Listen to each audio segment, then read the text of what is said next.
내란 발생 1년을 앞두고 이재명 대통령이 강한 메시지를 냈습니다. 군사 쿠데타를 일으키면 나치 전범처럼 끝까지 처벌해야 한다. 단호한 톤이었습니다. 국가를 뒤흔든 지난 1년의 내란 사태, 군이 동원되고 권력이 선거를 전복하려 했던 시도는 대한민국 헌정사에서 결코 가볍게 다룰 수 없는 사안입니다.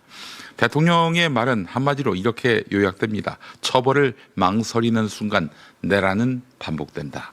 지당한 말입니다. 자, 오늘 제가 주목하는 건 이 메시지의 두 번째 층위입니다. 바로 정교분리입니다. 이재명 대통령은 국무회의에서 종교재단의 조직적 정치 개입을 지목했습니다. 정교분리 원칙을 어긴 사례가 있는데 검토되는 게 있느냐? 그리고 일본이 통일교에 내린 법인 해산 명령까지 언급했습니다. 이건 단순한 문제 제기가 아닙니다. 대통령이 헌법을 직접 들고 나서서 헌정 질서를 위협하는 종교의 정치 개입을 국가 차원에서 차단하라고 지시한 것입니다. 말은 조심스럽게 했지만 모두가 다 알고 있습니다. 그 대상은 통일교와 신천지 그리고 그의 버금가게 정치에 개입하며 사회적 갈등을 야기해온 극우 개신교 네트워크입니다. 정교분리는 종교를 억압하기 위한 원칙이 아닙니다. 한국에서 정교분리 얘기가 나오면 종종 오해가 생깁니다. 종교를 탄압하려고 하는 거 아니냐. 하지만 정교분리는 민주주의의 마지막 안전장치입니다.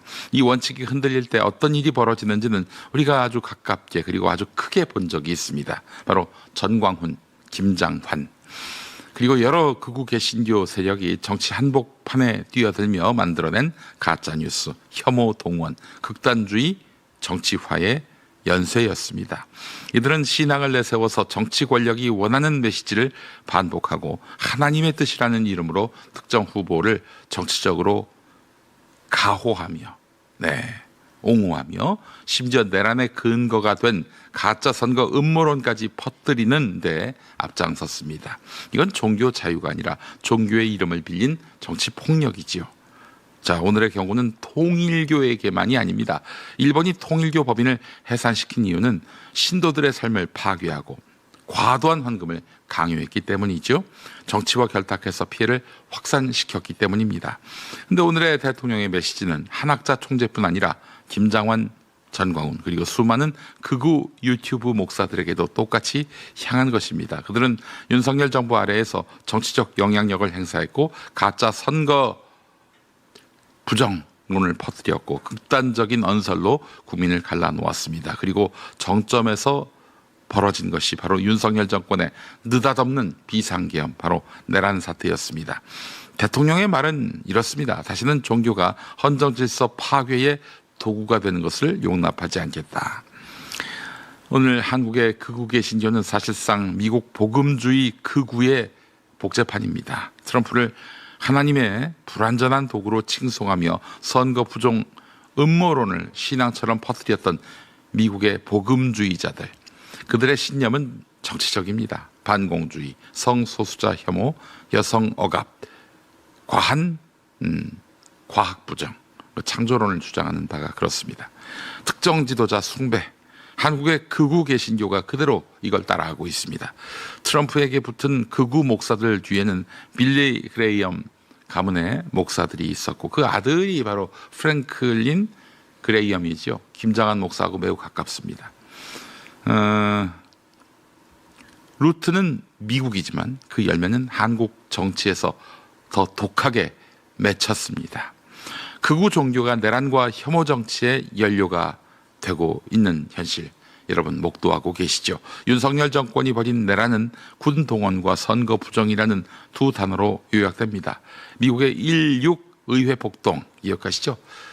트럼프가 대선에서 지고 정권을 내줄 그 무렵에 지지자들이 벌였던 의회 폭동, 이걸 연상시키는 장면이 우리 국회 창문에서도 재현될 뻔했습니다. 그 기반에 극우 개신교 네트워크가 유포한 문명 충돌, 영적 전쟁, 좌파는 악, 이런 종교 언어의 정치적 남용이 있었던 것입니다. 이쯤 되면 더 이상 종교가 아니죠. 정치 극단주의의 종교적 포장지라 할 수 있겠습니다. 자, 정말 중요한 사실이 하나 있습니다.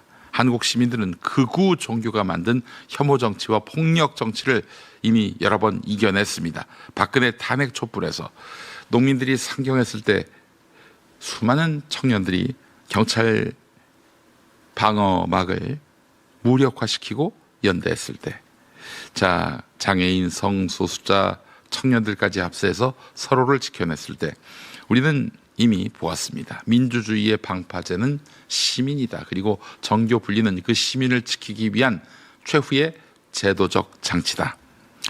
오늘 대통령이 말한 일본식 종교법인 해산 검토는 단지 통일교만의 문제가 아닙니다.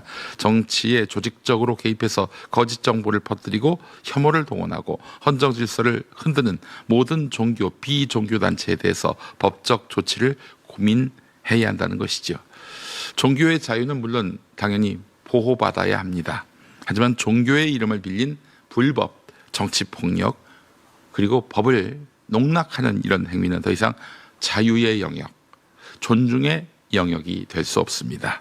오늘 대통령 메시지는 정교 분리 원칙을 위반하는 순간 민주주의는 무너진다라는 헌법적 경고입니다. 통일교 신천지만이 아닙니다. 전광훈, 그리고 뭐 극우라고 정확하게 지칭할 수는 없겠지만 극우 세력의 사실상 버팀목이 되고 있는 김장환, 이 사람까지 극우 개신교 전체가 마음에 새겨야 할 말입니다. 내란 일련의 교훈은 분명합니다. 국가를 지키는 힘은 군대가 아니라 헌법과 시민, 그리고 그 사이에 놓인 정교 분리의 원칙입니다. 종교가 다시는 정치의 무기가 되지 않도록, 헌정 질서가 다시는 종교적 극단주의의 놀이개가 되지 않도록 국가는 단호하고 시민은 깨어 있어야 합니다. 지금이 바로 그 분기점인데, 전광훈 언제 구속할 겁니까? 구속을 검토한다. 구속 영장 신청을 검토한다. 이런 보도가 나오는데 사건 발생 거의 1년이 다 돼가고 있습니까? 뭐 하고 있습니까?